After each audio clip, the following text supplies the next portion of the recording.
ओम अज्ञानं तिमिरन्धस्य ज्ञानाञ्जनशलाकया चक्षुरुन्मीलितं येन तस्मै श्रीगुरवे नमः। नमः विष्णुपादाय कृष्णपृष्ठाय भूतले श्रीमते जयपताका स्वामिन्निति नामिने नमो आचार्यपादाय निताय कृपाप्रदायिने गौरकथा धामोदाय नगर ग्राम तारिणे नमयं विष्णुपादाय कृष्ण पृष्ठाय भूतले श्रीमते भक्ति वेदांता स्वामी निति नामिने नमस्ते सरस्वती देवे गौरवाणी प्रचारिणे निर्विशेष शून्यवादे पश्चात्देश तारिणे जय श्री कृष्ण चैतन्य प्रभु नित्यानंद श्री अद्वैत गदाधर शिवासदि गौर भक्तविंद हरे कृष्णा कृष्णा कृष्णा हरे हरे हरे राम राम राम हरे हरे हरे राम राम राम हरे हरे। তো সকলকে অসংখ্য ধন্যবাদ। তো আপনারা সকলে জানেন যে এখন আমরা একটি বিশেষ তিথির মধ্যে প্রবেশ করতে চলেছি। তো সেই তিথিটি হলো ঝুলন যাত্রা মহোৎসব। এই ঝুলন যাত্রা মহোৎসব আগামীকাল থেকে শুরু হতে চলেছে। তো সকলকে এই ঝুলন যাত্রায় সুস্বাগতম। এটা একটু দূরে করে দাও, ক্যামেরাগুলো কাঁপছে। এই ঝুলন যাত্রা মহোৎসবে সকলকে সুস্বাগতম। তো আমরা আজকে আলোচনা করতে চলেছি একটি বিশেষ কর্তব্য কর্ম। আপনারা সকলেই জানেন যে যদি আমরা এই রাধা কৃষ্ণের কৃপা পেতে চাই তাহলে আমাদের সর্বপ্রথম কার কৃপার বিশেষ প্রয়োজন? কার কৃপার বিশেষ প্রয়োজন কে কে জানেন? যদি রাধা কৃষ্ণের কৃপা পেতে চাই কার? তাহলে কার ধরবো? গুরুদেবের না নিত্যানন্দ? গুরুদেব ধরবো, নিত্যানন্দ ধরবো, আর বাকিগুলো এদের আর কিছু ধরার তো নাই। তোমাদের কিছু বক্তব্য আছে নাকি? বাপের দল কিছু বলার নাই, যাক খুব ভালো। তো শাস্ত্রে বলছে যে আমরা যদি রাধা কৃষ্ণকে পেতে চাই তাহলে আমাদের নিত্যানন্দ প্রভুর চরণকে আঁকড়ে ধরতে হবে। আজকের আলোচনার বিষয় হচ্ছে নিত্যানন্দ প্রভুর কৃপা আমরা কি করে লাভ করতে পারি, তাই না? তো আমরা এই যে ভক্তি জীবনে আছি, ভক্তি জীবনে থাকাটা এইটাকে আমাদের কি বলে? ভক্তি জীবনে থাকাটাকে কি বলে? কি বলে বলুন?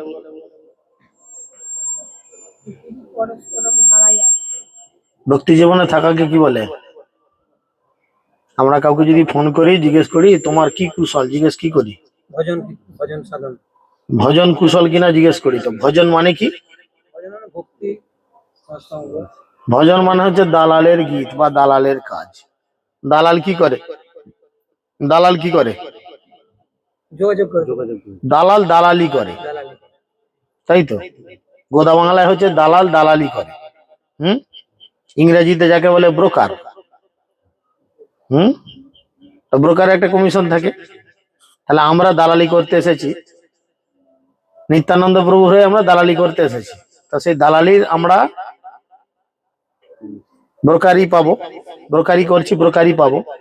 অর্থাৎ নামহট্টের আমরা দালাল, তাই উনি কীর্তন করেছেন এবং জমি গরু বাড়ির দালাল ইত্যাদি আমরা দেখতে পাই। আর এখানে হচ্ছে আমরা কিসের দালাল? আমরা কিসের দালাল? সবাই কনফিউশনে পড়ছে। এ তো বেশ শুনছি, হঠাৎ করে বলে কিনা আমরা দালাল।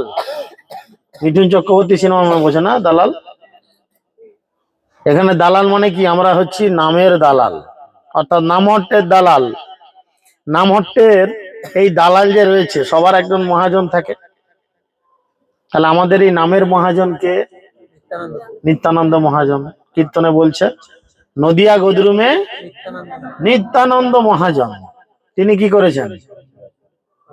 নিত্যানন্দ মহাজন কি করেছেন? পাতি আছে নামহট্ট জীবেরও কারণ, আমাদের জন্য নামহট্ট পেতেছেন। নিত্যানন্দ হলেন নামের হাটের মহাজন। নবদ্বীপে 9টি দ্বীপের সমন্বয়কে একসাথে বলা হয় নবদ্বীপ। আপনারা সকলেই জানেন। এই যে নবদ্বীপ, নব মানে 9, দ্বীপ মানে দ্বীপ, 9টা দ্বীপের একসঙ্গে সমন্বয়কে বা এক কাছে রাখাকে বলা হয় নবদ্বীপ। তার ভিতরে একটা স্পেশাল দ্বীপ রয়েছে, তার নাম হচ্ছে গোদরুম দ্বীপ। নাম শুনেছেন গোদরুম? গোদরুম দ্বীপ, এই কীর্তনে আমরা বলছি নদিয়া গোদরুমে। নদিয়ার মধ্যে যে গোদরুম দ্বীপ, যেখানে সেখানে নামহট্ট পাতেন, নদিয়া গোদরুমে নিত্যানন্দ মহাজন, নিত্যানন্দ প্রভু গোদরুম দ্বীপে নামহট্ট পেতেছেন। এই গোদরুম কথার অর্থ কি? কেন তার নাম গোদরুম? অন্য কিছু নাম তো হতে পারত। গো কথার অর্থ কি? গরু বা গাভী। আর দ্রুম কথার অর্থ হচ্ছে বৃক্ষ বা গাছ। বুঝেছেন? এই দ্বীপেতে ইন্দ্রদেব কি করেছিলেন? সুরভি গাভীকে সাথে নিয়ে গাছের গোড়ায় বসে তিনি কি করেছিলেন? ভগবানের কাছে প্রার্থনা করেছিলেন। হ্যাঁ, গৌরাঙ্গ মহাপ্রভুর কাছে তিনি প্রার্থনা করেছিলেন, কারণ কৃষ্ণের চরণ ইন্দ্রদেবের অপরাধ হয়েছিল। কৃষ্ণের চরণে ইন্দ্রদেবের অপরাধ হয়েছিল, আমরা সবাই জানি। দ্রাপরে কি অপরাধ হয়েছিল? না, তিনি কি করেছিলেন? এত বৃষ্টি বাদল দিয়েছিলেন যে ব্রজবাসীরা নিজেদের ঘর দুয়ার ছেড়ে দিয়ে চলে গেছিলেন গিরিরাজের কাছে ভগবানের আশ্রয়। তাই গরু ভাসিয়ে দিয়েছে, বাড়ি ভেঙে দিয়েছে ইত্যাদি, ব্রজবাসীদের কষ্ট হয়েছে, অপরাধ হয়েছে। তাই ইন্দ্রদেব যখন দেখলেন যে আমার বড় অপরাধ হয়ে গেছে, ভগবান তখন ব্রজে এসেছেন, আর ব্রজবাসীরা তার শুদ্ধ ভক্ত, আমি তাদের কষ্ট দিলাম, এতে আমার অনেক অপরাধ হয়ে গেছে। সেই জন্য উনি কৃষ্ণের কাছে ক্ষমা স্বীকার করলেন। এই ইন্দ্রের পদে থাকার জন্য আমার অহংকার হয়েছে। এই কৃষ্ণ তো আবার গৌরাঙ্গ রূপে আসবেন নবদ্বীপ ধামে, আমরা সকলেই জানি। ব্রজেন্দ্র নন্দন যেই শচী সুত হইল, সেই বলরাম হইল নিতাই। তো সেই জন্য স্বয়ং কৃষ্ণচন্দ্র গৌরচন্দ্র রূপে এই দ্বীপে আসবেন।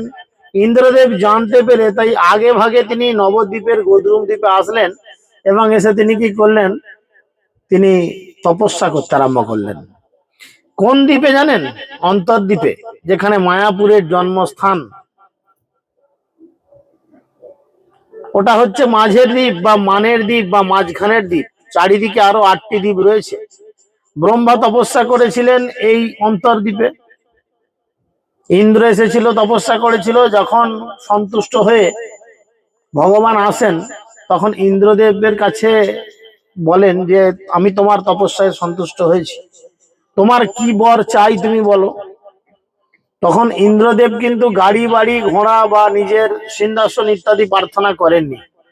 ইন্দ্রদেব একটাই প্রার্থনা করলেন, কি না, আগামী কলিযুগে আপনি গৌরাঙ্গ মহাপ্রভু রূপে এই জগতে আবির্ভূত হবেন, আর আমার যেন আপনার কোনো ভক্তের চরণে কোনো অপরাধ না হয়।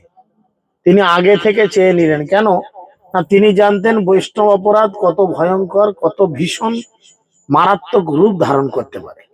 তাই তিনি এই কথাগুলো বললেন, আগে ভাগে তপস্যা করলেন। ঠিক একই কারণে ব্রহ্মা এসেছিলেন, আমি এই কলিযুগে এই রূপে আসব, সবাইকে আমি অকাতরে প্রেম বিতরণ করব, কাউকে বিচার করব না, যাকে পাবো তাকেই কৃষ্ণ প্রেম দিব।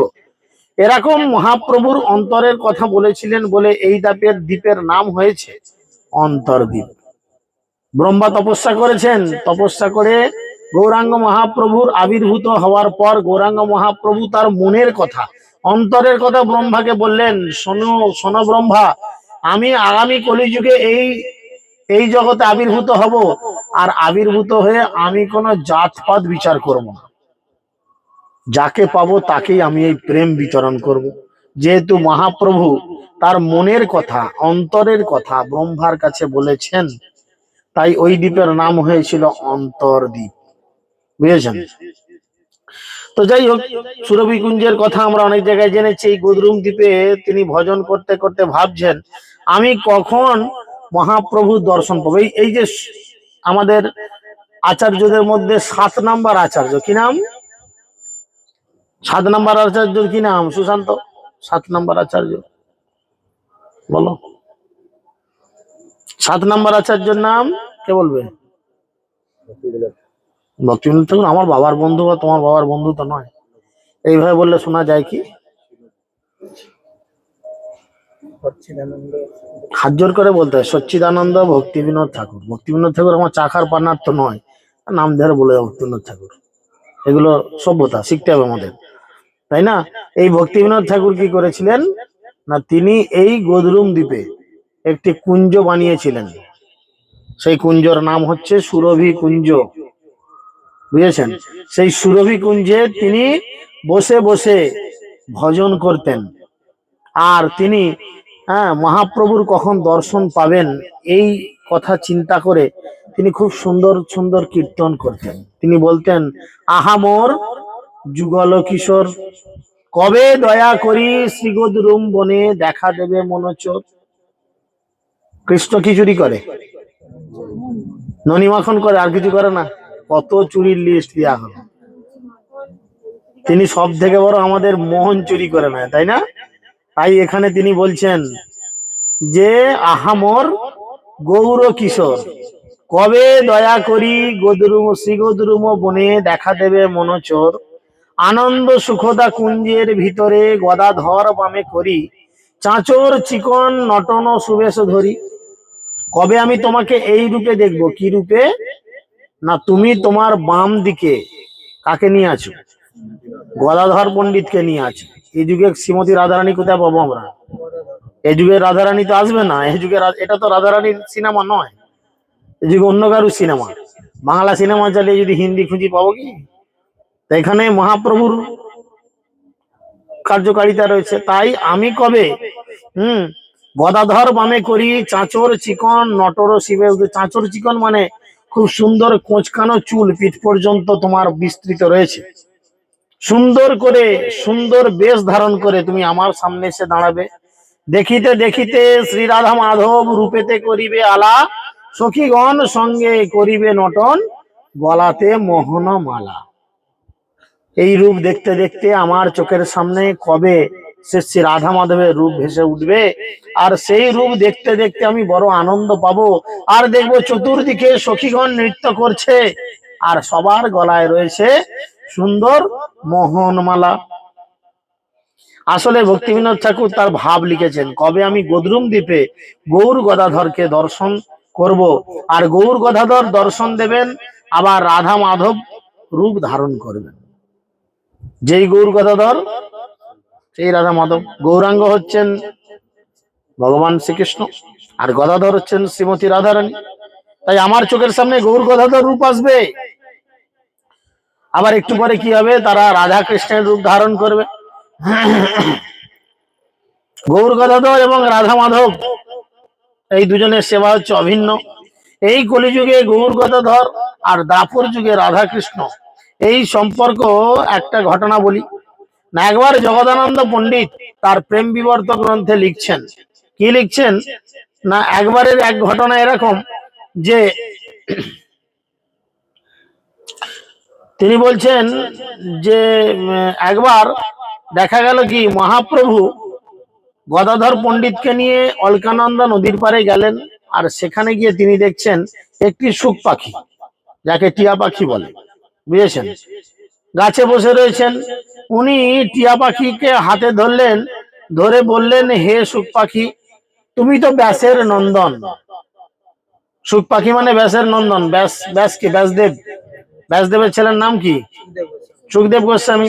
তাই বলছে তুমি সুখ পাখি মানে হচ্ছে তুমি হচ্ছে ব্যাসের নন্দন, তা তুমি একটু কৃষ্ণলীলা আমাদের কাছে গান করে শোনাও, যা শুনে আমি আনন্দ পাবো। মহাপ্রভু বললেন, আমি হচ্ছি কৃষ্ণ ভক্ত, তুমি একটু কৃষ্ণলীলা গান করো।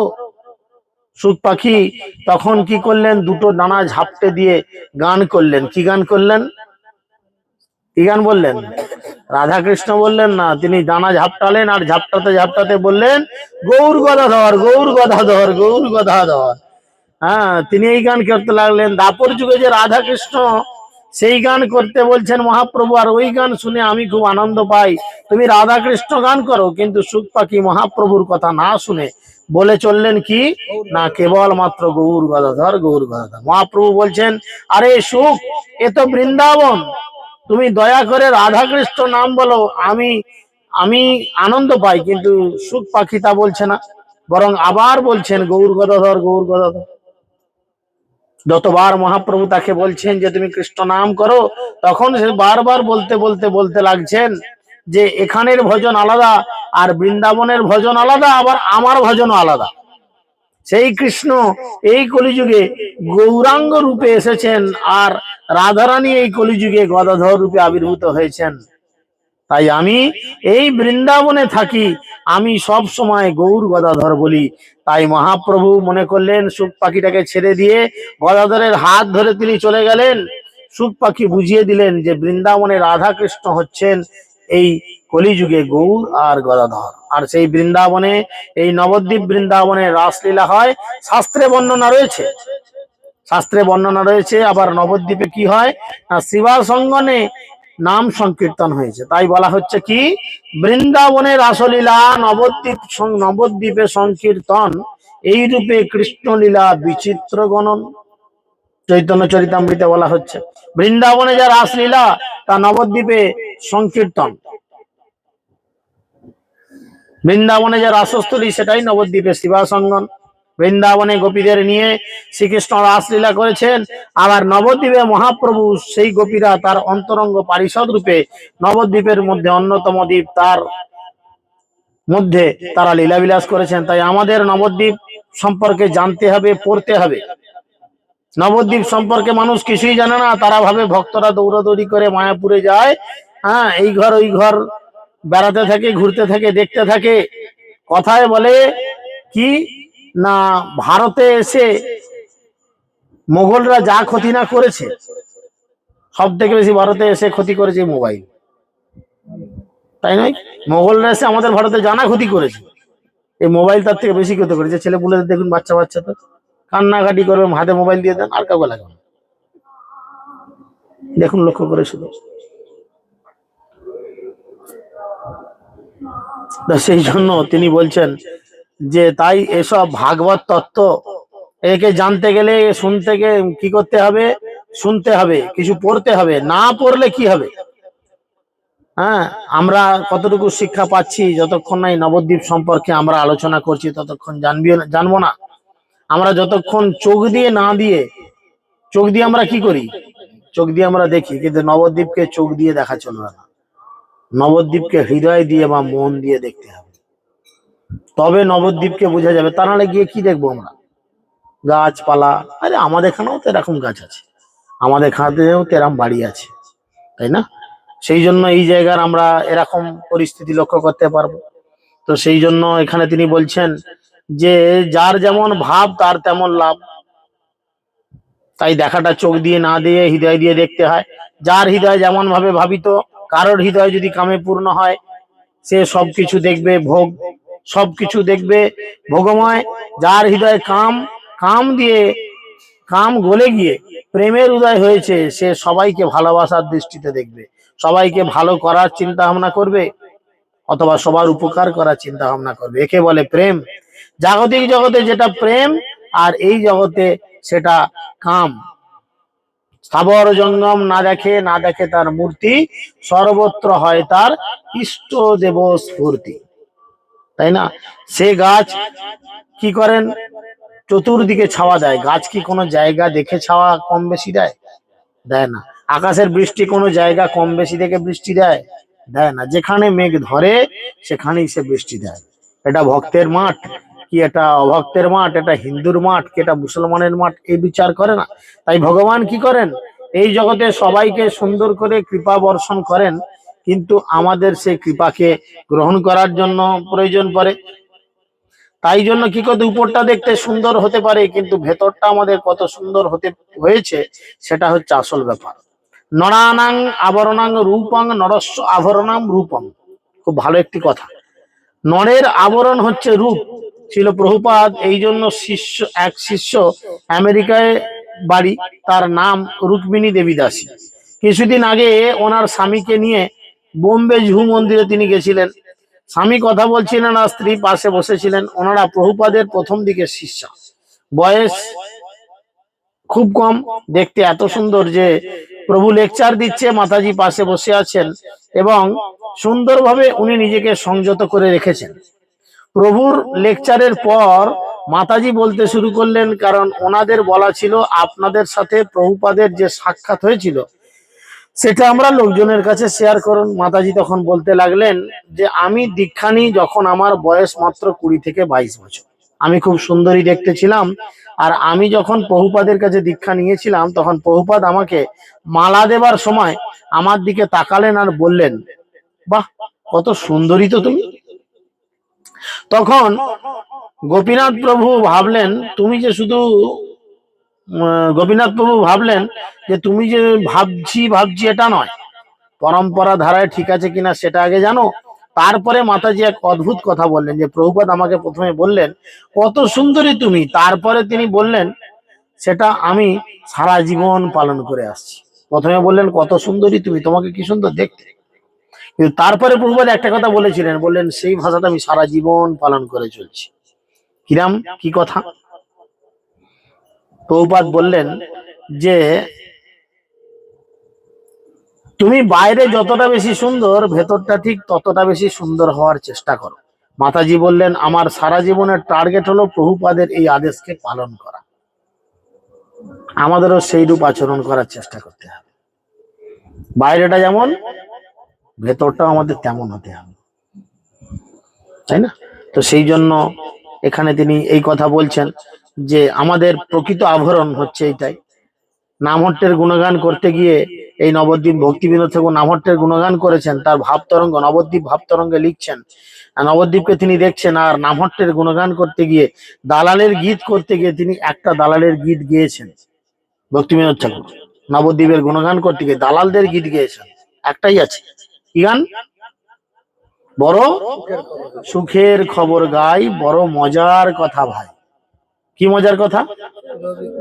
সুরভি কুঞ্জেতে নামের হাট খুলেছে খোদনি মাই। এমন অনেক সময় মাইকে ঘোষণা হয় আনন্দ সংবাদ, আনন্দ সংবাদ, আনন্দ সংবাদ। মাইকে বলতে বলতে যায় না? সকালবেলায় কি বলে? সকালবেলা চোখ খুলে কি বলে? বলে বলা যাবে আর? Sell sell sell. চিন্তা করো। এই ভক্তি বিনোদ ঠাকুর বলছেন হে জীব, একটা সুখের খবর বলছি শোনো। কি সুখের খবর? না সুরভি কুঞ্জে নামের হাট খুলেছে খোদ নিতাই। গোদরুম দ্বীপে স্বয়ং নিত্যানন্দ প্রভু নামের হাট খুলেছেন, আর সেই নামের হাটে নিতাই কি সেল দিচ্ছেন? আমরা তো এখানে মাইকে সেল বলি, সেখানে নিতাই কি সেল দিচ্ছেন? আমরা কীর্তনে বলি কি দিচ্ছেন? বড় দয়াল নিত্যানন্দ। কি দেখলেই দিচ্ছেন? শ্রদ্ধা মাত্র লয়ে দেন পরম আনন্দ। আমাদের জীবনে সব থেকে আনন্দ কি? যখন আমরা ভগবানকে পাবো, তাই না? না একটু খিচুড়ি খেতে পাবো, একটু অন্ন খেতে পাবো, একটু লুচি খেতে পাবো, এতে আনন্দ। হ্যাঁ, জীবের আনন্দ ঘন্টা খানেক, পেটে যাবে, আর 2-4 ঘন্টা পরে পায়খানা হয়ে যাবে, ব্যাস আনন্দ ঝামেলা সব চুকে যাবে। আবার খিদে পাবে, আবার তখন আনন্দ খুঁজতে হবে। কিন্তু যদি আমরা জীবনে ভগবানকে পাই, ভক্তি বিনোদ ঠাকুরই বলছেন জন্ম সফলতার জীবনে একবার কৃষ্ণ দর্শন হইয়াছে যাহার, বিকশিয়া হৃদনয়ন করি কৃষ্ণ দর্শন, ছাড়ে জীব চিত্তের বিকার। আমাদের জীবন তখন সফল হবে যখন আমরা কি করব না, জীবন অন্তত একবার কৃষ্ণচন্দ্র ভগবানকে দর্শন করতে পারবো, বুঝেছেন? তাই তিনি বলছেন নিত্যানন্দ প্রভু খুব দয়ালু, শুধু একটু শ্রদ্ধা থাকলেই তিনি পরম আনন্দ দান করে দেবেন। আর আমরা আনন্দই খুঁজছি, কেউ নারীর পিছনে, কেউ গাড়ির পিছনে, কেউ বাড়ির পিছনে, কেউ লাভ পূজা প্রতিষ্ঠার পিছনে আনন্দ খুঁজছি। আনন্দ পাবো, আনন্দ পাবো এই চিন্তা আমরা ঘুরছি। হরিণের কাছে আনন্দ আছে, তার নাভিতে কস্তুরী রয়েছে, সেভাবে এত সুন্দর গন্ধ কোথা থেকে আসছে? কস্তুরী মৃগ যারা, হরিণের নাভি, প্রতিটা হরিণের নেই, এক জাতের হরিণ আছে, তাদের বলা হয় কস্তুরী মৃগ, বুঝেছেন? তো তার নাভি থেকে অপূর্ব সুন্দর গন্ধ বের, সেই গন্ধে পাগল হয়ে যাবে সবাই। আর সেই হরিণটা এমনি করে নিজেই নাক বাকি বাকি শুকছে, কোথা থেকে এত ভালো গন্ধ আসছে। সে নিজেই জানে না যে তার কাছেই ভালো গন্ধ আছে, সে ইচ্ছা করলেই গন্ধটা তার নিজের কাছ থেকে পেতে পারে।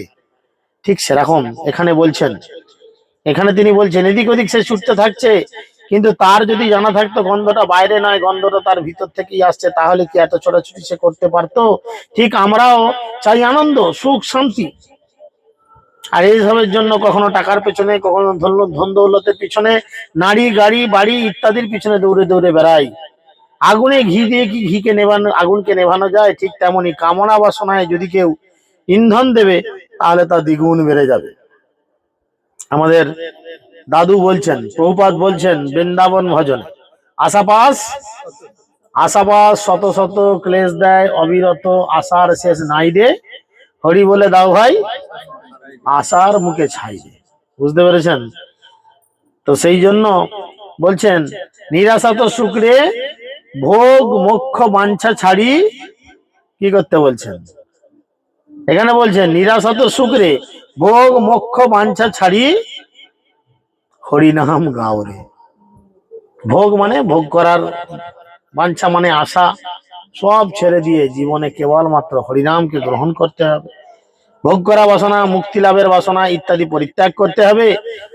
হরিনাম করতে হবে। তাই আনন্দের উৎস আমাদের যদি জানা না থাকে, তাহলে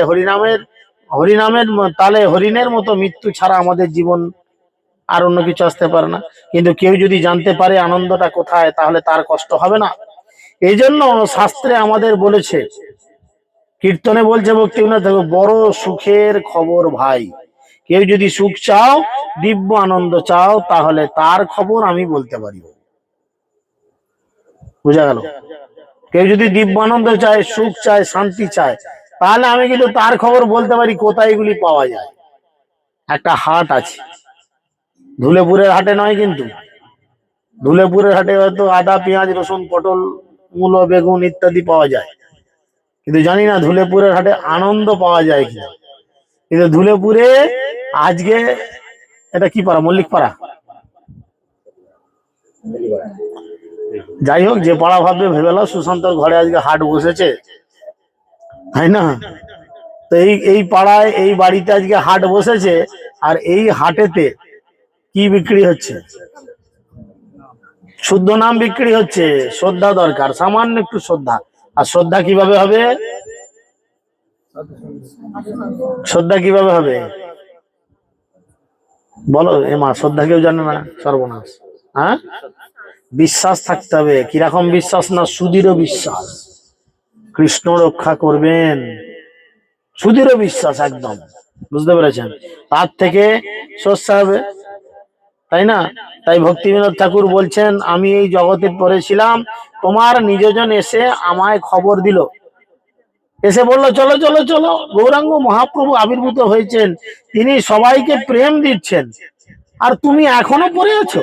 হ্যাঁ, প্রভু হে, এমনও দুর্মতি সংসার ভিতরে পড়িয়া রহিনু আমি, তব নিজজন কোন মহাজনে পাঠাইয়া দিলে তুমি। এই সংসারের মধ্যে আমি সব থেকে বড় অধপতিত এই হয়ে পড়েছিলাম প্রভু, তুমি আমার এই খারাপ অবস্থা দেখে তোমার কোন একজন সেনাপতি ভক্তকে তুমি আমার কাছে পাঠিয়ে দিলে। চিন্তা করে দেখুন, ভক্তি জীবনে আমরা যারাই প্রবেশ করেছি, ভক্তি জীবন করছি, আমাদের জীবনে কোনো না কোনো ভক্তের কিন্তু ভক্তি জীবন শুরু করার পেছনে একটা রোল আছে। বলতে পারবেন যে এমনি হয়েছে? কেউ বলতে পারবেন না। প্রত্যেকের জীবনের পেছনে একটা না একটা ইন্ধন আছে, কোনো না কোনো ভক্তের একটা উৎসাহ কাজ করেছে, তবে সে ভক্ত হয়েছে। বুঝেছেন? তো সেই জন্য মহাপ্রভু পাঠিয়ে দেন, শুদ্ধ ভক্তকে তুমি আমার কাছে পাঠিয়ে দিচ্ছ। সে সাধু আমার কাছে আসলো, আর আমার দুরবস্থা দেখে সে খুব দুঃখ পেল, আমার খুব খারাপ অবস্থা, কারণ সাধু আমার দুরবস্থা দেখে তার মন খারাপ হতে থাকলো। বাইরের লোক মনে করে না আমরা ভালো আছি, টাকা পয়সা ধন দৌলতের আমাদের অভাব নেই, সাধু দেখে আমার এই জীবনে তো কৃষ্ণ নেই, সে আনন্দের উৎস আমার নেই, আমার জীবনটা বেকার, টাকা পয়সা ধন দৌলত কোনো কিছু আমাকে আনন্দ দিতে পারে না, তাই না? শূন্যর বাম দিকে কিছু লিখলে কি হয়? শূন্যর বাম পাশে 1, শূন্য এর বাম দিকে যদি 1 বসাও 10, তারপরে আর একটা শূন্য বসা, শূন্যর ডান দিকে একটা শূন্য বসা কত, তার পাশে বসালে 1000, তারপরে বসালে 10,000। এখন এতগুলো শূন্য বসানোর পরে বাম দিকের ওই একটাকে মুছে দাও, কি হবে? কটা কাছে কাছে ফাঁকা, তাই না? তো ঠিক সেরকম আমাদের জীবনে যদি কৃষ্ণকে না রেখে আমরা জীবন যাপন করি তাহলে জীবন হয়ে যাবে ফাঁকা। তো সেই জন্য আমাদের এই অবস্থা। তাই জন্য কি করছে, দরিদ্র হোক দুঃখ পাক, আর এই দুঃখ জীবন থেকে কৃষ্ণের জীবনে প্রবেশ করানোর জন্য কি করে, দয়া, তোমার ভক্তরা আমার কাছে আসে, এসে আমাকে কি করে, দয়া করি মোরে পতিত দেখিয়া, আমি বড় পতিত অধপতিত, এই দেখে কহিল মোরে গিয়া, ওহে দিনজন শুনো ভালো কথা, উল্লসিত হবে হিয়া। হিয়া মানে শরীর। আরে বোকা ছেলে, বোকা মানুষ, আমি একটা ভালো কথা বলছি, যেই কথা শুনে তোমার শরীরে রোমাঞ্চ জাগবে, আনন্দ জাগবে। কি না, মায়াপুরে নবদ্বীপে মহাপ্রভু অবস্থান করছে, তুমি যাও তার কাছে গিয়ে কেবলমাত্র তার চরণ ভিক্ষা করো, তাহলেই তোমার সমস্ত দুঃখ চলে যাবে। তখন সেই সাধু বলতে লাগলো, তোমাকে তাড়িতে শ্রীকৃষ্ণ চৈতন্য নবদ্বীপে অবতার, তোমা হেন কত দীনহীন জনে করিলেন ভব সিন্ধু পার। তুমি এখনো পড়ে আছো, তোমার লজ্জা করছে নাই কি গো? তাই না? লক্ষ্মী ভান্ডারের টাকার মতো হবে, তুমি পাওনি, সে কি গো, সবাই পেলো, তুমি পেলে না? হ্যাঁ, তোমার তো পোড়া কপালে হয়, লোকের ঘরে জিজ্ঞেস করে করে লোকে টাকা দিয়েছে, আর তুমি পাওনি। কোথা ছিলে, ঘুমোচ্ছে না নাকি? আমাদের এরকম সচরাচর আমরা বলি না। তো এরকম অবস্থা। মহাপ্রভু এসেছেন, তিনি কোনো জাতপাত বিচার করেননি, অকাতরে সবাইকে কৃষ্ণ প্রেম বিতরণ করেছেন, কৃষ্ণ প্রেমের আনন্দে সবাইকে ভাসিয়েছেন। আর আমি এমন একটি বোকা মানুষ যে আমি এখনো প্রেম পেলাম না, আমার পকেট পুরো ফাঁকা, হায় সর্বনাশ। তাই জন্য তিনি বলছেন, তোমারে তাড়িতে শ্রীকৃষ্ণ চৈতন্য নবদ্বীপে অবতার। তোমাকে তাড়িতে, তাড়িতে মানে কি, উদ্ধার করবার জন্য স্বয়ং চৈতন্য মহাপ্রভু তিনি নবদ্বীপে অবতরণ করেছেন। আরে বোকা, তোমা হেন কত দিন জনে করিলেন ভব সিন্ধু পার। তোমার মতো প্রতিদিন মানুষকে মহাপ্রভু ভব সিন্ধু পার করে দিল। তোমার মতো দিনহীনকে উদ্ধার করার জন্য গৌরাঙ্গ মহাপ্রভু নবদ্বীপে অবতীর্ণ হয়েছেন, কত লোককে উদ্ধার করেছেন। তার প্রমাণ কে, সব থেকে বড় প্রমাণ কে? জগাই আর মাদাই, দিনহীন যত পাপি তাপি যত ছিল হরিনামে উদ্ধারিল, তার সাক্ষী জগাই আর মাদাই। জগাই মাদাই কি করতো জানেন তো? কি করতে বলেন তো? হ্যাঁ, শুধু মদ খেত কি, আরো তো কিছু করতো। মদ খেলে তো ভালো, খেতো চুপচাপ যদি পড়ে থাকতো তো ঝামেলা নাই, তা তো ভালো। হ্যাঁ, ছেলেগুলো ঘাল আছে খুব, বলছে হ্যাঁ তাহলে ভালো। শুধু মদ্য খেত না, রাস্তায় লোকজনদের উপর অত্যাচার করতো, ছিনতাই করতো, ডাকাতি করতো, বেছে বেছে পাপ করতো। আমরা শাস্ত্র পড়ি যাতে কোনটা ভুক পাপ আর কোনটা পাপ নয় এটা জানার জন্য। আর ও শাস্ত্র পড়তো কোনটা পাপ পাপ নয় সেই কাজে আগে করতো, যাতে বেঁচে। লেখা আছে হয়তো যে জীব হত্যা মহাপাপ, ও আগে জীব হত্যা করবে। পরের দ্রব্য নেওয়াকে চুরি করা বলে, ও আগে পরের দ্রব্যই চুরি করবে। তার মানে কি, শাস্ত্র যেটাকে সাধুবাদ দিয়ে যাচ্ছে, ও ঠিক তার উল্টো কাজই করছে। এমনকি ওদের জ্বালায় লোকজন গঙ্গার ঘাটে পর্যন্ত একলা যেতে ভয় পেত, সবাই দল বেঁধে যেত, 15, 20 জন 30 জন একসঙ্গে গ্যাং হয়ে দল বেঁধে যেত নদীতে চান করতে। কারণ যদি একলা থাকি, এখন যদি কিছু অত্যাচার করে, তাহলে আমরা ওনাদের মতো এত খারাপ কাজ কিছু করছি? মদ খাচ্ছি, খাচ্ছি কেউ হয়তো লুকিয়ে লুকিয়ে, কেউ লুকিয়ে লুকিয়ে খেয়ে ফেলছি, দীক্ষা নেওয়ার পর লুকিয়ে লুকিয়ে মানে দিচ্ছি, জপা করে দুটো বালি হয়েছে। গুরুদেব তো দেখতে পায় না, গুরুদেব এখন ব্যাঙ্গালোরে শুয়ে আছে, তাই না? তো সেই জন্য এখানে হচ্ছে কি, তিনি ওই কথাই বলছেন বারবার, জগাই মাদাইয়ের মতো এত খারাপ কাজ হয়তো আমরা করি না। জগাই মাদাইকে যদি উদ্ধার করেন মহাপ্রভু, তাহলে আমাদের করবে না? আমাদের কি দরকার বলুন তো, কি দরকার? শুধু সরল হতে হবে। সরল মানে হচ্ছে একদম সাদা সিধে হতে হবে, নর্মাল লাইফ লিডিং, একটা বাচ্চা ছেলে যেমন লাইফ লিডিং করে। মনের মধ্যে কোনো পেঁয়াজ রাখা চলবে না, কোনো পেঁয়াজ চলবে না, কোনো খারাপ চিন্তার দরকার নেই। নিজের জন্য ভালো প্রার্থনা নয়, হাজরাত করে ভগবানের কাছে প্রার্থনা করুন, ভগবান তুমি সকলকে ভালো রেখো। সকলের মধ্যে তো আমিও পড়ি, তাহলে বলবো কেন ভগবান তুমি আমাকে ভালো রাখো? তাহলে তো স্বার্থপর বলবে, একটু বুদ্ধি খাটাতে হবে। ভগবান তুমি সবাইকে ভালো রাখো, সবার মধ্যে আমিও পড়ি, সবার মধ্যে আমার বাবা মা পড়ে, সবার মধ্যে আমার ছেলে মেয়েও পড়ে, সবার মধ্যে আমার আত্মীয় পরিজন পড়ে, সবার মধ্যে আমাদের ভক্তরাও পড়ে, সবার মধ্যে আমার বন্ধু বান্ধব আত্মীয় স্বজন পরিবার সবাই পড়ে। তা সবাইকে ভালো রেখো বললে ভগবান খুশি হবে। অনেক সময় আমরা নিজেদের জন্য চাই, ভগবান তুমি আমাকে ভালো রেখো। তো সেই জন্য এখানে তিনি বলছেন যে বেদের প্রতিজ্ঞা রাখিবার তরে রুক্ম বর্ণ বিপ্রসূত মহাপ্রভু নামে নদিয়া মাতায় সঙ্গে ভাই অবধূত। বেদের প্রতিজ্ঞা রাখবার জন্য তিনি এসেছিলেন নবদ্বীপে মায়াপুরে, ভবিষ্যতী শচীসূত হয়ে তিনি এসেছিলেন। এবং তিনি বলছেন বেদ পুরাণ আগে থেকে উল্লেখ করেছে মহাপ্রভুর কথা, তাই বলা হচ্ছে যে আমাকে পতিত দেখে শুদ্ধ ভক্ত এরকম খবর দিল, আর আমি কি করেছি সে কথা শুনি আসিয়াছি নাথ তোমারও চরণ তলে। কি কথা শুনেছি? কি কথা শুনেছি আমরা? কেউ শুনছে না গো, তলায় তেল লঙ্কার গন্ধে সব জীব লক লক করছে। হ্যাঁ হ্যাঁ, মায়াপুরে কেন, নবদ্বীপে। নবদ্বীপে মহাপ্রভু এসেছেন, তিনি সবাইকে কৃপা করছেন, অকাতরে প্রেম বিতরণ করছেন, যাকে পারছেন তাকে দিচ্ছেন। সেই জন্য বলছে এই কথা শুনেছি আমি শুনেছি সবার সবার তো অন্নপূর্ণা ভান্ডার ঢুকছে, আমার ঢুকবে না? তাই সবার ঢুকছে, ওই তো ওদের দুটো গাড়ি আছে, দুতলা বাড়ি আছে, ওদেরও ঢুকছে, আর আমাদের ছোট করে একটা দুতলা বাড়ি আছে, আমার ঢুকবে না? সেই আশা নিয়ে আমি গেছি। সেই জন্য বলছে মহাপ্রভু সবাইকে কৃপা করছে, আর আমাকে কৃপা করবে না? আমি তো আর মদ খাইনি, আমি তো আর জীব হত্যা করি না, আমি তো আর পরস্ত্রী গমন করি না, আমি তো আর দ্রুত ক্রীড়া করি না, তো মহাপ্রভু আমায় কৃপা করবেন? আমি তো কোনো পাপ কাজ করি না, কলিযুগের পাপ কর্মগুলো তো আমি করি না, মহাপ্রভু আমায় কৃপা করবেন? ওই জন্য জোরাত করে বলছে সে কথা শুনি আসিয়াছি নাথ তোমার চরণ তলে ভকতি বিনোদ কাঁদিয়া কাঁদিয়া আপন কাহিনী বলে।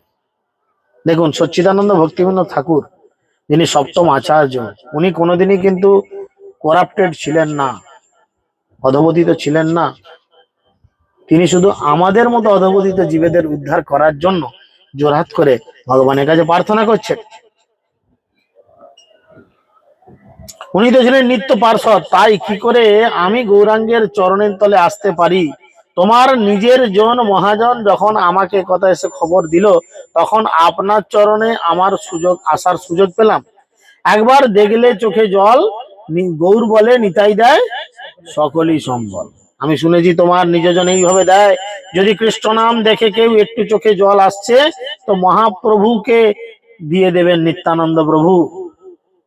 তাই বড় সুখের খবর গাই, নদিয়া গদরুমে নামের হাট খুলেছে খোদ নিতাই।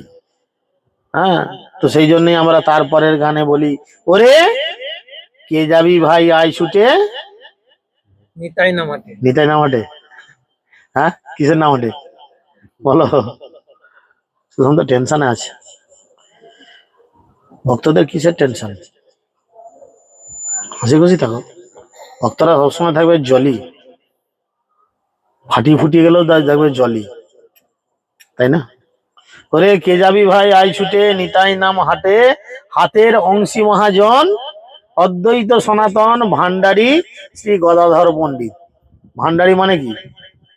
যার কাছে ভান্ডার আছে। একটা বিয়ে বাড়ি হলে বা বাড়িতে কোনো বড় অনুষ্ঠান হলে একটা স্টোর রুম হয় না, ভাড়ার ঘর, সেখানে তেল চাল ডাল মশলা তড়ি তরকারি সব থাকে, আর একজন মেসো বা মামা গোপের ঝাড় ভুঁড়ি নিয়ে গেটের বাইরে বসে বিড়ি টানে আর বসে থাকে, কি চাই, এই তো নিয়ে গেলি, থাকে না একজন এরকম করে ভাড়ার গার্ড দেওয়ার লোক। তো আমাদের এই যে প্রেমের ভাড়ার, আমাদের এই যে প্রেমের ভাড়ার, এই ভাড়ার গার্ড দিচ্ছেন কে বলেন তো? স্বয়ং গদাধর পণ্ডিত অর্থাৎ শ্রীমতী রাধারানী, বুঝেছেন? তিনি আমাদের প্রেম দেবেন। এখানে বলছেন যে ভান্ডারী শ্রী গদাধর পণ্ডিত অপ্রাকৃত নামের হাট, সবজি কিনতে গেলে যেমন টাকা লাগে, তেমন নামের হাটে টাকা লাগে। কোন টাকা? কি টাকা লাগবে? শ্রদ্ধা মূল্যে। শুদ্ধ নাম সেই হাটে বিকায়, মূল্য দরকার, তাহলে শ্রদ্ধা। শ্রদ্ধা কথার অর্থ সুদৃঢ় বিশ্বাস যে কৃষ্ণ রক্ষা করো। আমি যদি কৃষ্ণ ভক্তি করব, তাহলে আমার এই জড় জগতের সবার প্রতি দায় দায়িত্ব পালন করা হয়ে যাবে। এই বিশ্বাসটা কি বলা হয়? শ্রদ্ধা। দেখুন, আমরা জন্ম থেকে আজ অবধি, এখনো তো মরিনি, যখন বেঁচে আছি, জন্ম থেকে আজ অবধি আমাদের কত না জিনিসের প্রতি ঋণ আছে বলেন। প্রকৃতির প্রতি ঋণ আছে। এই যে বসে বসে সব অক্সিজেন টানছেন, কার্বন ডাই অক্সাইড ছাড়ছেন, গাছপালা, প্রকৃতির প্রতি আপনারা ঋণী। পয়সা দিয়ে টানছেন তা তো না। মাটিতে একটা পাইপ ঢুকিয়ে দিচ্ছেন আর সুইচ দিচ্ছেন, ভর ভর করে জল উঠছে। পয়সা দিচ্ছেন ভূমি দেবীকে, কল বসাতে যা খরচা করছেন হচ্ছে না? তাহলে আমরা ধরিত্রী দেবীর কাছে ঋণী। হাঁটাহাঁটি করছি তার বুকের উপর দিয়ে। এই যে বাড়ি ঘর দুয়ার করেছি তার বুকের উপরে রড পুঁতে দিয়েছি। বাড়ি করতে গেলে ভিটে রড পুঁতে দেওয়া হয়, পাথর রড তার বুকে পুঁতে দিয়েছি। তাহলে আমরা তার প্রতি ঋণী। তাকে কর্ষণ করে আমরা ফসল ফলাচ্ছি, তার প্রতি আমরা ঋণী। তাহলে এই ঋণগুলো কবে শোধ হবে? যদি আমরা শুদ্ধ কৃষ্ণ ভক্তি করি, তাহলে আমরা এই জগতে কোনো কিছুর উপর আর ঋণী থাকবো না। আর তাহলে যদি আপনার 1 ইঞ্চিও ঋণ থাকে, আবার আপনাকে জন্ম নিতে হবে, আবার জন্ম নিতে হবে, এবং আবার সেই ঋণকে শোধ করার জন্য আপনাকে আবার কর্ম করতে হবে। প্রত্যেকটা কর্মই তার একটা না একটা ফল ঠিক উৎপাদন করবে। কারণ প্রতি জন্মে আমরা ভগবানের কৃপা যে পাবো, কোনো গ্যারান্টি নাই। পাবো এর কোনো গ্যারান্টি আছে? হয়তো মানুষ জন্ম পেলাম, আফ্রিকার মতো জায়গায় জন্ম নিলাম, যেখানে মানুষ জামা কাপড় পরে না, খিদে পেলে একে অপরকে কামড়ে খায়। বলেন, সেই জায়গায় যদি জন্ম নিই, সেখানে হরিনাম হবে, জপ হবে? কিচ্ছু হবে না। ওই কামড়া কামড়ি করে লোককে খাওয়া দাওয়াই হবে। দেখবে তুমি কোনো লোককে খেয়েছো, আবার তুমিও কারুর না কারুর খাবার হয়ে গেছে কোনো না কোনো দিন। এই চলবে। হয়তো এমন কোন পরিবারে জন্মলাম, যেই পরিবার হরিনাম বলতে কিছু বুঝে না। মুসলিম পরিবারে জন্মলাম, তারা হরে কৃষ্ণ মন্ত্র বোঝে না। খ্রিস্টান পরিবারে জন্মালাম, যেখানে শ্রীশ্রীমৎ জয়পতাকা স্বামী গুরু মহারাজের মতো গুরু মহারাজ গিয়ে পৌঁছালে তবে তো, বহুপাদের মতো মানুষ গেলে তবে তো তাদের উদ্ধার। না হলে তারা আনন্দ খোঁজে, সুন্দর স্ত্রী, মদের বোতল, মাছ ভাজা, মুরগির ঠ্যাং, ছাগলের ঠ্যাং, গরুর ঠ্যাং, তারা তাতে আনন্দ খোঁজে সমুদ্রের পাড়ে বসে বসে। কিন্তু শিল প্রভুপাদ গিয়ে আনন্দ খুঁজিয়েছেন যে প্রকৃত আনন্দ হরিনামের মধ্যে। গাছের কোথায় জল দিলে সবটাই পাওয়া যায়? জল গোড়ায়। তাই আমরা যদি কৃষ্ণ ভাবনা করি, পেটে খাদ্য দিলে যেমন সারা শরীর পুষ্টি লাভ করে, ঠিক সেরকম কৃষ্ণের ভজনা করলে এই জগতে সবকিছু তুষ্ট হয়ে যায়। এই বিশ্বাসকে বলা হয় শ্রদ্ধা। যেমন শ্রদ্ধা, নামটাও তেমন হবে। শ্রদ্ধা মূল্যে সেই নাম সেই হাটেতে বিকায়। বৃন্দাবনের গোস্বামীরা হরিনাম করতেন, কিছু পার্থক্য আছে। হরিনাম তো একটাই, কিন্তু শ্রদ্ধা অনুযায়ী ব্যক্তি বিশেষের কাছে আলাদা আলাদা ভাবে প্রতিভাত হয়। চাল 50 টাকায়, 20 টাকায়, 100 টাকায়, 150 টাকায়, 800 টাকায়, 1000 টাকায় চাল বিক্রি হয়। কোন কোন চাল অনেক দামি চাল আছে, তাই না? তা চালের কিন্তু কোয়ালিটিটা আলাদা। ঠিক তেমন নাম, যারা যেরকম নিয়ম কানুন পালন করে, তারা সেরকম নামের কোয়ালিটি অর্জন করে। বুঝতে পেরেছেন? কিন্তু সেই নামের দ্বারা তারা অতটা আনন্দ পায় না। শ্রদ্ধা কম, আনন্দ কম। শ্রদ্ধা বেশি, আনন্দ বেশি। ঠিক সেরকম, যেরকম শ্রদ্ধা সেরকম নাম বেচাকেনা করে দর কষে। তুমি কিনবে কৃষ্ণ নাম, দুস্তুরি লইব আমি, পূর্ণ হবে কাম। তুমি কৃষ্ণ নাম কিনবে, দালাল যেমন তার ঠিক কি করে, দালাল কি করে, দালাল কি করে গো? কমিশন, কমিশন, কমিশন পেয়ে যায় না? তাহলে তুমি কৃষ্ণ নাম নেবে, আমি কমিশন পাবো। আর এই কমিশন কি? তোমার নাম আরো শুদ্ধ হবে। চিন্তা করো, যখন প্রথম নদীর এপারে প্রচার আরম্ভ হয়, তখন কেবলমাত্র 2-5 জন ভক্তকে নিয়ে আরম্ভ হয়েছিল। আজকে প্রায় প্রতিটা স্টপেজেই ভক্ত বাড়ি তৈরি হয়ে গেছে। 2-1টা জায়গা ছাড়া প্রতিটা জায়গায় ভক্ত বাড়ি তৈরি হয়েছে। একই সঙ্গে নাম কীর্তন আরম্ভ করলো 4-5 জন, তাদের মধ্যে দেখা গেল একজন খুব সুন্দর সাধন ভজন করছে। সে একই নাম তো সবাই করছে, তার মানে কি? লরির পেছনে লেখা থাকে দেখবেন, একই সিঁদুর সবাই পরে, আর কি গুনে ঝিলিক মারে। কেউ বিয়ে থা করেছে, বরের কাছে খুব আদর পাচ্ছে, শ্বশুর বাড়ি খুব আদর যত্ন পাচ্ছে, খুব শান্তিতে আছে। আর কেউ উদ্ভট শাশুড়ি পাচ্ছে, সারা জীবন জ্বালিয়ে পুড়িয়ে মেরে দিচ্ছে। আবার কেউ মাতাল বর পাচ্ছে, ব্যাস বিয়ের পর দিন থেকে মদ ঘেঁষে ঘোরার চারচারি করে, যার যেমন কপাল। সিঁদুর তো সে একই, সিঁদুর দান করিয়েছে ব্রাহ্মণ, সে একই ঘষেছে। এখন সবাই সিঁদুর পড়েছে, যার সিঁদুরের যেমন কাজ তার তেমন হচ্ছে। ঠিক সেরকম আমরা যেমন ভজন করব, ভগবান আমাদের সেইভাবে কৃপা করবেন। হ্যাঁ, আমরা কত পার্সেন্টেজ পাই সেটা দেখার দরকার। দালাল্লা পার্সেন্টেজ পায়। তুমি কিনবে কৃষ্ণ নাম, দস্তুরি লইব আমি, পূর্ণ হবে কাম। আমি এমনি তোমার পেছনে ঘুরছি না, দুলেপুর পর্যন্ত মোটরসাইকেলে তেল পুড়ি এমনি আসছি না, এমনি সবাই মিলে এখানে জুটে যাচ্ছি না। কেন জুটছি? আমাদের সবার কমিশন চাই। সুশান্ত এক কমিশন পাবে, এই কমিশন হাতে টাকা পয়সা নয় কিন্তু। কেন না, আমার ভাইপো এসে, ভাইপোই তো, আমার ভাইপো এসেছে, যাই হোক, সে যেমনই ভক্তি জীবন করুক না করুক, আমি অন্তত একটু ভক্তি জীবনের ভক্তদের চরণধুলি বাড়িতে ফেলাই, একটু ভগবানের নাম কীর্তন করাই। এতে কি হবে, আমার ভাইপোর একটু পারমার্থিক মঙ্গল হবে, বাড়ির মঙ্গল, ভাইপোর মঙ্গল, সবার মঙ্গল হবে। ভক্তরা আসবে, ভগবানের নাম কীর্তন হবে, ভগবানের কথা হবে। আর আমার মঙ্গল কি হবে না, আমার পার্সেন্টেজ আমার অ্যাকাউন্টে ঢুকে যাবে।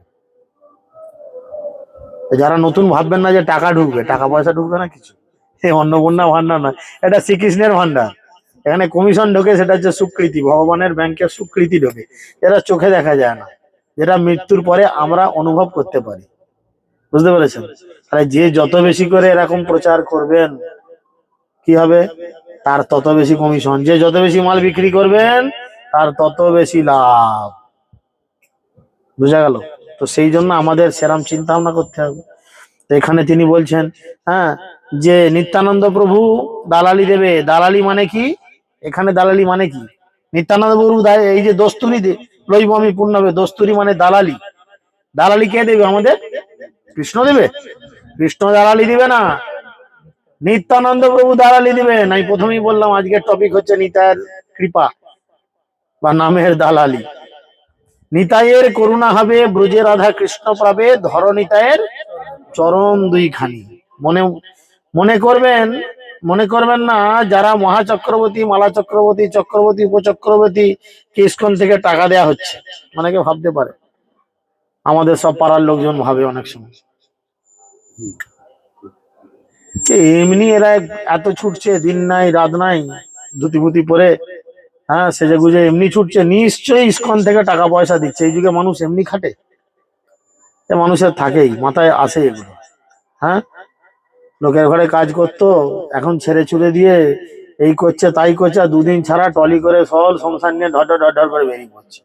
এমনি বেরোচ্ছে, কিছু পাচ্ছে, এমনিতে বেরোবে না। হ্যাঁ, আরো 5টা লোকের কাছে তার নিজের রায় যাচাই করে নিলাম, আমি ঠিক না বল।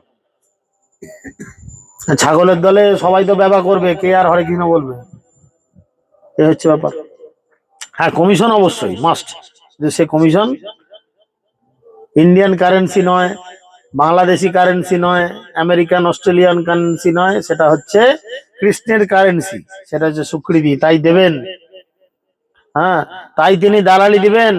এবং নিতাইয়ের কাছ থেকে আমরা দালালি পাবো। নিতাইয়ের কৃপা পাওয়ার জন্য ভক্তরা নিতাইয়ের নাম হট্টের সেবা করে, আর দালাল তৈরি করে। আমরা কি করলাম? একটা একটা করে দালাল তৈরি করেছি। আমাদের এখানে মেয়েরাও দালাল আছে আবার, বুঝেছেন? আমাদের দলে আছে না মেয়েরা, উপচক্রবর্তী, চক্র সেনাপতি মেয়েরাও আছে, তারাও আছে। 12টা 14টা করে নামহট্ট দেখে মেয়েরাও আছে, তার মানে তারা সেরকম দালাল। আবার 4-5টা করে নামহট্ট দেখে মাতাজিরা আছে, তারাও দালাল। প্রভুরা রয়েছেন, তারাও দালাল। তাহলে সেই দালাল, এখানে এই দালালি যত আমরা বেশি করব, তত নিতাইয়ের কৃপা পাবো। আবার কারুর কাছে কারুর মানসিকতা, দূর আমি সব পদ ফদ নেবো না প্রভু, আমি সাইডে যে আলাদা করে করবো। দেখুন, তার মানে কি আমার নিতাইয়ের কৃপার প্রয়োজন নেই? আমি কি বোঝাতে চাইছি? আমার নিতাইয়ের কৃপার প্রয়োজন নেই, আমি আলাদা করে আমার খেয়াল খুশি মতো দেবো। খেয়াল খুশি মতো কিন্তু এই সিস্টেম চলে না, কারণ আমরা পদের লোভে কেউ লোভী নয়। আমরা নিতাইয়ের কৃপা পাওয়ার আমাদের বড় লোভ, আর নিতাইয়ের কৃপা পাওয়ার জন্য এই পদটা বরণ করে নিতে হয়। তাই না? তো সেই জন্যই এখানে তিনি বলছেন, হ্যাঁ, তো এখানে তিনি বলছেন যে প্রচারক ভক্ত তৈরি করবেন, নিত্যানন্দ প্রভুর কৃপা চান, কি করে জীবের দ্বারে দ্বারে নিতাইয়ের খবর বলেন। চলো নামের হাটে চলো, এসো নামের হাটে চলো, চলো ভক্ত হবে তো চলো, জপমালা নেবে চলো, কপালে তিলক পরবে চলো, আমাদের সঙ্গে একমালা জপ করবে চলো, আরতি দেখবে চলো। এই যে আমরা মাঝে মধ্যে বলি, কৃষ্ণ মাঝে মধ্যে বলে প্রভু আসছেন, প্রভুর কাছে এই শুনবেন তাই শুনবেন, আপনাদের হৃদয়ে ভরে যাবে, আনন্দ হবে, এই হবে তাই হবে করে বলে। তবে লোকের মধ্যে একটা খিদের বাড়ানোর মানসিকতা, তাহলে তারা একটু হরিকথা খাওয়ার মানসিকতা থাকবে। তরকারি যেমনই রান্না হোক, যদি গন্ধটা সুন্দর বেরোয় না, তরকারির প্রতি এমনি একটু লোভ ধরে। তাতে যদি খেয়ে যদি বসে দেখো নুন দিতেই ভুলে গেছে, যা নুন দে রে, কিন্তু তার আগে নাকে সুন্দর গন্ধ এসেছে, জিভ দিয়ে 2 ফোঁটা জল হয়তো পড়েই গেছে। সেরকম বলতে পারো বা না পারো, যখন আমরা এই বিষয়গুলো নিয়ে কাউকে লোভ দেখাই, চলো নামের হাটে চলে, যে কাল থেকে আমাদের ঝুলন হবে চলো, 6 দিন ধরে এবছর ঝুলন, রাধা কৃষ্ণের কৃপায় এবছর একদিন বেশি, অন্যদিন 5 দিনে হয়ে যায়, এবছর 6 দিন, একদিন বাড়তি কৃপা। তাহলে 5টা দিন বাদ দিয়ে 6 নাম্বার দিনেও আমরা কৃপা পাবো। কাল থেকে গোটা সপ্তাহ জুড়ে আমাদের একদম টানা অনুষ্ঠান, প্রত্যেকটা দিন আনলিমিটেড প্রসাদ। 2 দিন অবশ্য কিনে খেতে হবে, একটু পয়সা ভিক্ষা দিতে হবে, নাহলে দ্রব্যমূল্য অনেক বেড়েছে তো, কিন্তু বাকি 4টে দিন একদম ফ্রি, যে যেমন পারবে খাও। বুঝা গেল? তো সেই জন্য এটা একটা বড় সুযোগ, নতুন নতুন ভক্তদের উৎসাহ দিতে হবে, জেলা সম্মেলনে উৎসাহ দিতে হবে। 600 টাকায় তুই 3 দিন থাকতে পাবি বল? আর সত্যি 600 টাকায় থাকা যায় না বলেন? খাওয়া দাওয়ার এত, খাবার মূল্য বেড়েছে, থাকার মূল্য বেড়েছে, 600 টাকায় সত্যি হয় না, লোভ দেখাতে হবে। আরে 600 টাকা লোভের জিনিস, তুই যেতে পারে, শুধু আমাদের কথা শুনে একটু থাকবি, বিড়ি ফিরি ভাই ধরি ফেলিনি, তোর পায়ে পড়ি, খয়নি ফয়নি খাসনি, আর যদিও খুব নেশা উঠে যায় মাকে যে খেয়ে আসবি। তো যাই হোক, এরম কিছু বিষয় থাকে, কারণ আমরা তো দেখছি বহু বছর ধরে সম্মেলনে কে বাথরুমে ঢুকে দড়ি ফেলছে, তার যে ঠকটা করছে, হরে কৃষ্ণ ও বাবু বিড়ি ধরেছেন মনে হচ্ছে, এরকম কত কেস হয়েছে। তো সেই অভিজ্ঞতা থেকেই বলছি। তাহলে তাকে লোভ দেখাতে হবে যে তোকে সব দেবো, তুই এইগুলো ভাই করিস নি। 600 টাকায় থাকা খাওয়া 3টে দিন, প্লাস তার সঙ্গে সাধুগুরু বৈষ্ণবের মুখ থেকে হরি কথা শ্রবণের মহা এক সুযোগ, যেটা জীবনে আমরা সহজে পাই না, তাই না? তো তার লোভ দেখাতে হবে, তারপরে গিয়ে তোমার কমিশন আসবে, যত ভক্ত নিয়ে যাবে কমিশন আসবে।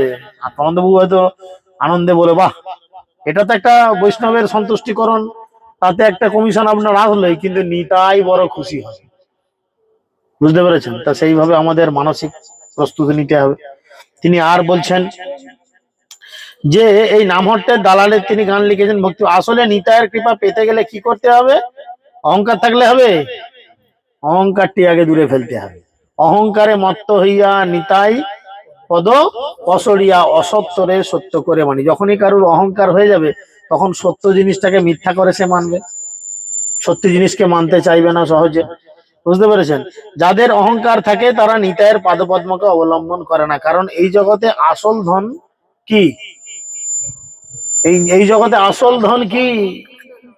আহা, ধনমর নিত্যানন্দ, মেয়েরা বলুনি যেন আবার, বলে গৌরচন্দ্রপতি কেন, কৃষ্ণচন্দ্র আছে, গৌরচন্দ্রকে টানাটানি কেন রে ভাই?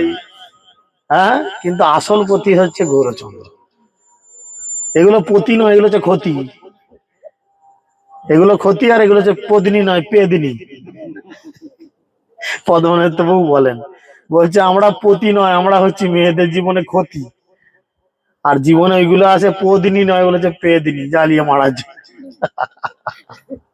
তো সেই জন্য হ্যাঁ তিনি বলছেন, ধনমর নিত্যানন্দ, প্রতিমর গৌরচন্দ্র, প্রাণমর যুগল কিশোর, অদ্বৈত আচার্য বল গদাধর মোর কুল, নরহরি বিলাসই মোর। আসলে এই জগতে যদি আমরা ধন জোগাড় করার ইচ্ছা করি বা ধন পাওয়ার ইচ্ছা করি, তাহলে নিতায়ের পদপদ্ম হচ্ছে আসল ধন। নিতায়ের চরণকে টিপে ধরতে হবে, কারণ যেই পদপদ্ম আশ্রয় গ্রহণ করলে জীবন আমাদের শীতল ঠান্ডা হয়। তাহলে আমরা করকম তাপ পাই? 3 রকম তাপ, ত্রিতাপ পাই, অধিদৈবিক, অধিভৌতিক, আধ্যাত্মিক। এই 3 রকম কষ্ট যন্ত্রণা আমরা পেতে থাকি। তো সেই জন্য শীতল হয়ে যায়, কারণ জীবনে আমাদের কামের গরম আছে, ক্রোধের গরম আছে। এই শীতল কালেও দেখবেন ভিতরটা অনেক গরম, কাম ক্রোধ লোভ মদ মোহ মাৎসর্যের গরম মনে হবে। ঠান্ডা সবাই, কিন্তু ঘরে ঢুকলে দেখবেন ঠান্ডা ঘর এসি ঘরে ঢুকে দেখবেন কি স্বামী স্ত্রী ঘরে লাঠালাঠি ঘাটাঘাটি চলছে, ডিভোর্স ফাইল হয়ে গেছে, ঘরে এসি লাগানো আছে। হুম তাই জন্য কি করতে হবে, দাবানল দাউ দাউ করে জ্বলছে, কিন্তু সুশীতল অবস্থা কোথায় পাবো? নিতাই পদ কমল কোটি চন্দ্র সুশীতল। চাঁদের আলো, কাউকে ছাতা ধরতে হয় দেখেছেন আজ পর্যন্ত? চাঁদের যে পূর্ণিমার যে আলো, পূর্ণিমার চাঁদ, পূর্ণিমার চাঁদের আলোর, পূর্ণিমা কবে? কালকে না তো বোধহয়, কালকে পূর্ণিমা, তাই ঝুলন শেষের দিনে, বলরাম জয়ন্তীর দিনে বোধহয় পূর্ণিমা। যাই হোক, তো পূর্ণিমার দিনে দেখবেন চাঁদটা কত বড়, একদম চকচক চকচক করছে, আলো দেখায়। চাঁদের আলো এক এক জায়গায় রাস্তাঘাটও দেখা যায়, এত সুন্দর চাঁদের আলো। তো কোনোদিন কাউকে দেখেছেন যে চাঁদের আলোতে ছাতা ধরতে? চাঁদের আলো আমাদের শরীরকে ঠান্ডা করে দেয়। গ্রীষ্মকালে সারাদিন প্রখর সূর্যের তাপ, আর ঠিক সন্ধ্যা হলো, চাঁদের আলো উঠলো, ধীরে ধীরে ধীরে ধীরে আকাশ বাতাস সব ঠান্ডা হয়ে গেল। বলছি নিতাই চরণ যদি আমরা ধরে থাকি, একটা চাঁদ যদি এই জগৎকে ঠান্ডা করতে পারে, নিতাই চাঁদ কি করবে? নিতাই চাঁদ কতগুলো চাঁদের সমান? 1 কোটি। এখানে বলছে কোটি চন্দ্র সুশীতল, যে ছাতায় যে ছাওয়ায় জগৎ জুড়ায়। সারা জগৎ এই নিত্যানন্দ প্রভুর চরণ তলে পতিত হয়ে তাদের সমস্ত তাপ দুঃখকে নিবারণ করে। নিতায়ের পদপদ্ম হচ্ছে কোটি চন্দ্রের আলোর মতো শীতল, আর এই পদপদ্মকে দূরে ঠেলে ফেলে যাদের অহংকার থাকে, টাকার গরম, বিদ্যার গরম, রূপের গরম, কুলের গরম, এইরকম 4 রকম অহংকার তাদের মধ্যে আসে। যদি অহংকার থেকে তাকে দূরে রাখা হয়, তখন কি হয়? মাথাটা ধীরে ধীরে নিচু হয়ে যায়। গীতা ভাগবত পড়তে হয়। কম্পিউটারে যখন ভাইরাস লেগে যায়, তারা কম্পিউটার ব্যবহার করেন, কম্পিউটারে বা এই যে মোবাইলে যদি ঘন ঘন ফোনটা হ্যাং হয়, ফোনের দোকানে নিয়ে গেলে কি বলে, তোমার ফোন হ্যাং করেছে, একে সফটওয়্যার মেরে পরিষ্কার করতে হবে। আর যখনই সফটওয়্যার মেরে পরিষ্কার করে দেয়, ওই সব তোমার যা ফাইল সব ডিলিট হয়ে যায়, ফোন একদম চাকাচাক নতুনের মতো আবার চলে, হ্যাঁ কি না? ঠিক সেরকম আমাদের মাথায় ভাইরাস হয়ে আছে। সেই ভাইরাসকে অ্যান্টিভাইরাস মারার মতো, ওই সফটওয়্যার মারার মতো নামটে আনতে হবে, আর সফটওয়্যার মারতে হবে। গীতার সফটওয়্যার মারতে হবে, ভাগবতমের সফটওয়্যার মারতে হবে, চৈতন্য চরিতামৃতের সফটওয়্যার মারতে হবে, ইত্যাদি বিভিন্ন গ্রন্থের সফটওয়্যার মারতে হবে। তাহলে ধীরে ধীরে ধীরে ধীরে ব্রেন ক্লিয়ার হবে। তখন সব ভাইরাস দূরে চলে যাবে। তখন সে কিন্তু আর এই জগতে এইভাবে থাকবে না। সে তখন জোরাত করে বলবে, হরি হে দয়াল মোর জয় রাধানাথ, বার বার এইবার লহ নিজ সাথ, বহুজনী ভ্রমিনাথ লইনু শরণ, নিজ গুণে কৃপা করো অধমতারণ। হে ভগবান, আর আমি চাই না এই জগতের দুঃখ কষ্টের মধ্যে থাকতে। তখন সবকিছু ভাইরাস কেটে যাবে। নষ্ট প্রায় সুভদ্রেশু নিত্যম না নিত্যম, নিত্যম ভাগবত সে বয়া, ভাগবতের উত্তম শ্লোকে ভক্তির ভবতী নৈষ্ঠিক। নৈষ্ঠিকী ভক্তি মানে একদম নিষ্ঠাযুক্ত ভক্তি। আমাদের কি করে লাভ হবে না, যদি আমরা প্রত্যেক দিন ভাগবতকে গ্রহণ করি, ভাগবতকে পড়ি। আমরা যে গীতার মাহাত্ম্য এখন ক্লাস চলছে, খুব শীঘ্রই ঝুলন যাত্রার পরে যদি সময় হয়ে ওঠে, আপনাদের এদিকে শুদ্ধ ভক্তের মহিমার ক্লাস আরম্ভ হবে 1 মাস ধরে। মার্ভেলাস ক্লাস, প্রত্যেকটা ক্লাস অপূর্ব সুন্দর। গীতার মহিমাতে বলছে যে গীতার একটা অধ্যায় 5টা শ্লোক, 10টা শ্লোক, 2টো শ্লোক, 1টা শ্লোক, অর্ধেক শ্লোক যদি কেউ পাঠ করে, তাকে আর পুনর্জন্ম হয় না, সে ভগবত ধাম গমন করে। বুঝতে পেরেছেন? তো সেই জন্য প্রভুপাদ বলছেন, আমি এত সব গ্রন্থ লিখেছি, শুধু কি করতে হবে, নিজেকে পড়তে হবে। প্রচার হলো এরম একটি পাত্রে জল ঢালা হলো, ভক্তি হবে, সুন্দর করে যদি আমাকে খিচুড়ি বানাতে হয়, জল দিতে হবে, চাল দিতে হবে, ডাল দিতে হবে, সবজি দিতে হবে, মশলা দিতে হবে, তবে সেটা বানবে। তাই ভগবানের কাছে যাওয়ার জন্য ভক্তদের মধ্যেও ধীরে ধীরে এই ধরনের কিছু রিপার্কেশন তৈরি করতে হবে, যাতে ভক্তরা এই জীবনেই নিত্যানন্দ প্রভুর কৃপা করুণা লাভ করে ভগবান শ্রীকৃষ্ণের চরণে নিজেদের আত্মসমর্পণ করে। হরে কৃষ্ণ কৃষ্ণ কৃষ্ণ হরে হরে, হরে রাম রাম রাম হরে হরে। আলোচিত বিষয়